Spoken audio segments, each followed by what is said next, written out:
नमस्कार, मी शैला तुमचं सर्वांचं खूप खूप स्वागत करते।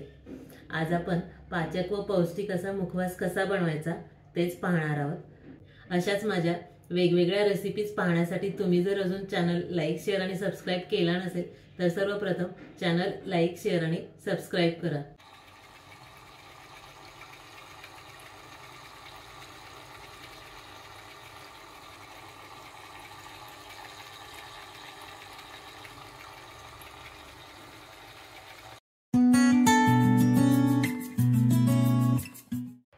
पौष्टिक व पाचक असा मुखवास बनवण्यासाठी या इथे आपण 500 ग्रॅम बडीशेप, 200 ग्रॅम धना डाळ, 100 ग्रॅम ओवा, 100 ग्रॅम पांढरे तीळ आणि 100 ग्रॅम जवस घेतलेले आहेत। घेतलेल्या साहित्यामधून सर्वप्रथम 500 ग्रॅम बडीशेप, 100 ग्रॅम तीळ, 100 ग्रॅम जवस, 100 ग्रॅम ओवा मिक्स करून घेऊया। अर्धी वाटी पाणी, त्यामध्ये 2 चमचे सैंधव मीठ, 2 चमचे काळं मीठ आणि 2 चमचे साधं मीठ मिक्स करून घेऊया। मीठ मिक्स करून घेतलेलं पाणी आपण बडीशेप, ओवा, तीळ आणि जवस यामध्ये ओतून घेऊया। पुन्हा एकदा व्यवस्थित मिक्स करून घेऊया।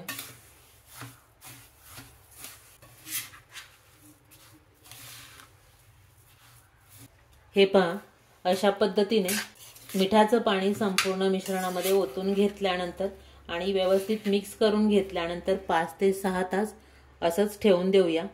कारण तेवढ्या वेळामध्ये मिठाचं जे पाणी आहे ते बडीशेप, तीळ, जवस आणि ओवा हे पूर्ण शोषून घेईल।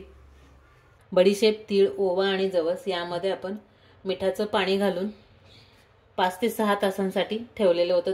6 तासानंतर तुम्ही पाहू शकता पूर्ण मिठाचं पाणी बडीशेप, तीळ, ओवा आणि जवस यांनी शोषून घेतलेलं आहे।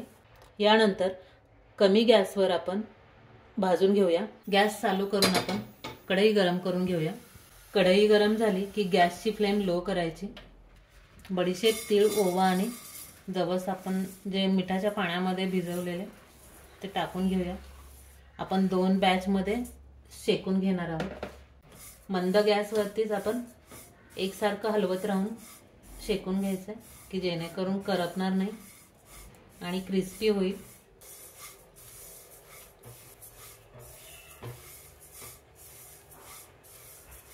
हे पहा, अशा पद्धतीने मंद गॅसवरती मला 20 मिनिटं लागलेले आहेत एक बॅच भाजून घेण्यासाठी। तर बडीशेप, तीळ, ओवा आणि जवस छान भाजले गेलेले आहेत। आपण काढून घेऊया। शिल्लक राहिलेली बडीशेपही आपण भाजून घेऊया। अशा पद्धतीने आपली दुसरी बॅचही भाजून झालेली आहे। आपण काढून घेऊया।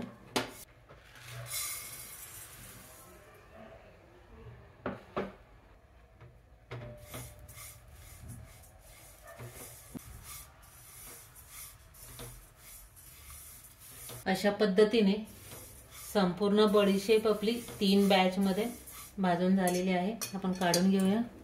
आपण 200 ग्रॅम धना डाळ घेतलेली तीही आपण थोडीशी गरम करून घेऊया। गॅस बंद करूया आणि धना डाळही आपण काढून घेऊया। अशा पद्धतीने संपूर्ण साहित्य आपलं भाजून घेऊन झालेलं आहे। व्यवस्थित मिक्स करून घेऊया।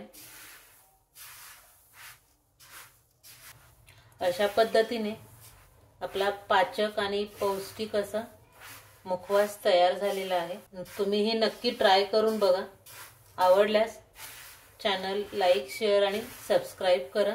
आपण पूर्ण थंड करून घेऊया आणि एअरटाइट कंटेनरमध्ये भरून अगदी 6 ते 7 महिने काहीच होत नाही किंवा त्यापेक्षाही जास्त दिवस राहतो।